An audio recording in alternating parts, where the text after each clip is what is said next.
ছবি নিতেছো আমার বাদ দিয়ে না।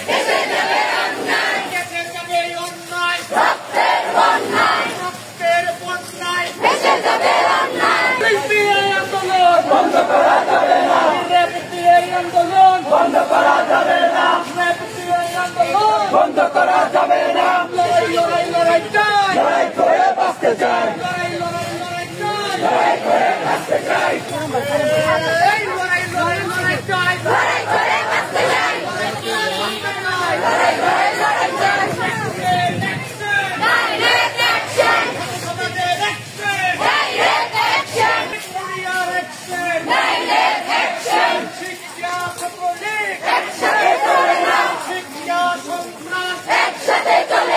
প্রশাসন জবাব চাই, আমার ভাই মরলো কেন, স্বৈরাচার জবাব চাই, আমার ভাই মরলো কেন, আমার ভাই মরলো কেন, স্বৈরাচার জবাব চাই, আমার ভাই মরলো কেন, স্বৈরাচার জবাব চাই, দাবির অ্যাকশন, ডাইরেক্ট অ্যাকশন, কুবির অ্যাকশন, ডাইরেক্ট অ্যাকশন, ভিক্টোরিয়ার অ্যাকশন, ডাইরেক্ট অ্যাকশন, লড়াই লড়াই লড়াই চাই, লড়াই করে বাঁচতে চাই, দেশে যাবে অন্যায়, রক্তের বন্যায়, রক্তের বন্যায়, দেশে যাবে অন্যায়, দেশে যাবে অন্যায়। রক্তের বন্যায়। আমাদের যে ছাত্রদের যে যৌক্তিক দাবি, আমাদের প্রথম যে শান্তিপূর্ণ যৌক্তিক কোটা আন্দোলনের যে দাবি ছিল, সেই দাবি আমরা আংশিক সরকারের পক্ষ থেকে বা হাইকোর্টের মাধ্যমে আমরা প্রজ্ঞাপন জারির একটা সম্ভাবনা দেখেছি, কিন্তু আমরা কিন্তু তার বিনিময়ে আমাদের ভাইদের উপর গুলি চালানো আমরা কখনো চাই নাই।